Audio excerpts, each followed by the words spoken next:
మాకు చాలా ఆనందంగా ఉంది. ఈ ఆశ్రమం చూస్తుంటే ఇప్పుడు గుళ్ళు కొట్టడం కానీ మంచిగా అవుతున్నది.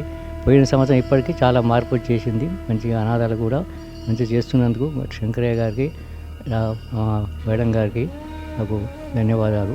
మంచిగా జరుగుతుంది. మంచిగా ఆశ్రమం కూడా అభివృద్ధి కావాలి. ఇంకా దాతలు ముందుకు వచ్చి చేస్తుంటే మళ్ళీ మేము కూడా వచ్చి పోతుంటాం. మాకు మంచిగా అనిపిస్తుంది ఆశ్రమం గురించి. క్షేత్రం కూడా మంచిగా తయారవుతుంది. దానికి కూడా కార్తీక మాసంలో హోమగుండాలు పెట్టి అలా కూర్చున్న వాళ్ళ దంపతులకు చెప్పింది మేడం. దానికి కూడా మేము కార్తీక మాసంలో ఇచ్చేసాం అనుకుంటున్నాం. తర్వాత దాని గురించి చెప్తాం. మేము ఇంట్లో అడిగి మా అబ్బాయిలు అడిగి కనుక్కొని చెప్తాం.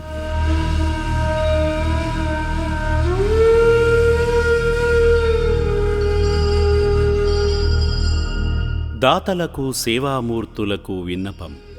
ఈ అభాగ్యుల పట్ల మీ దయాహృదయాన్ని ఈ వీడియో చూడటం వరకే పరిమితం చేయవద్దని మనవి. ఈ అనాథుల అన్నదానం కోసం విరాళాల రూపంలో అయినా, బియ్యము, పప్పు, కిరాణా రూపంలో అయినా సాయం చేస్తే పుణ్యం పొందిన వారవుతారు.